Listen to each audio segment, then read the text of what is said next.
I think so. I mean, look, there's a bureaucratic logic to all of these sorts of things, and it's fairly common, or there is a procedure by which the government, every sitting minister has to resign and then either, get reappointed or find a new job. So this was a break point. I think this is probably a shift that the Kremlin will have been planning for some time.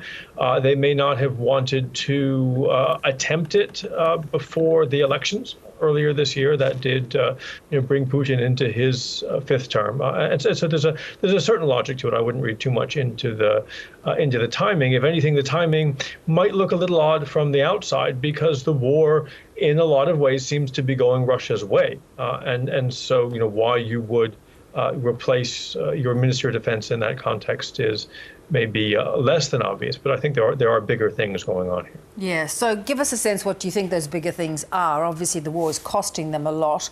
Shoigu himself was obviously a Putin friend in a way, and a very loyal supporter, but perhaps some people had criticised that he was a bit out of touch.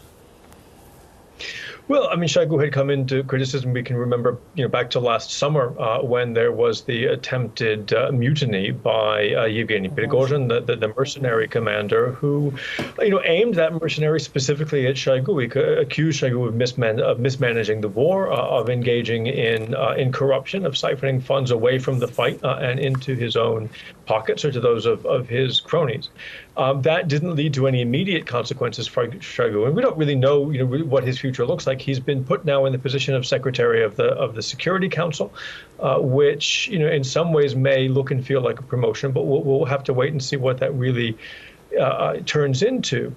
But I think this is a recognition of a bigger issue, which is just how core this war now is to Russia. It's not just politically core, and it's not just core from a national security perspective. It is the driver of Russia's economy. It is now inextricable from Russia's economy, that the government has put most of industry in the financial sector on a war footing. And so I think they concluded that what they needed at the end of the day was an economist who would be able to manage not just the front lines, which will be left to the generals one way or another, but will manage the entirety of the machinery that is keeping Russia's war effort going. Yeah. Sam, tonight too there's been an announcement that Ukraine has made some changes, moving a commander that's been directing the Kharkiv offensive, which is coming under intense pressure at the moment. Yeah, I mean, the situation in the north and northeast of Ukraine is not good. The Ukrainian military itself has been, quite open about the pressure that they are under. They are doing their best to hold the line, but there is a challenge. They're under pressure not only there; they're under pressure in the east, in Donetsk Oblast as well, and. I think that this is a reflection of the need that Kiev feels to redistribute resources, make sure that they are fighting as effectively as they can in what is a very difficult situation on both fronts at the same time. And I think we need to be clear that they are in this situation not entirely of their own making. Russia is pushing very, very hard and as quickly as possible on both of these fronts because it realizes it has a window of opportunity before the aid approved recently by the U.S. after a 6-month delay can make its way to the front lines and really put the Ukrainians in a much better position. It also sort of shows, Sam, just how desperately Ukraine needed that financial support that finally got voted on by the U.S.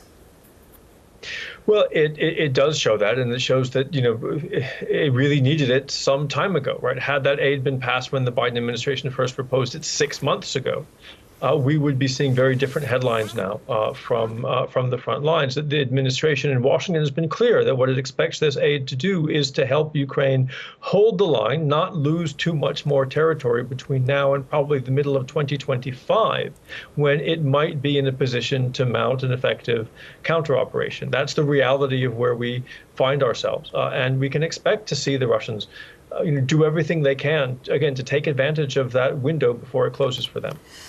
When you just talk about 2025, and to your point earlier that this is just now part of the dynamic that Russia is completely committed to, the prospect of a Trump presidency would really impact that capacity, you would imagine, for Ukraine, given that, Donald Trump has shown support for Moscow in the past. Yes, I mean, the Trump presidency makes a lot of people nervous for a whole host of reasons, but it will certainly make Ukraine very nervous. It will certainly make America's allies in Europe very nervous. And the conversations, over here on this side of the Atlantic are very much around how Europe is going to be able to, mitigate that impact.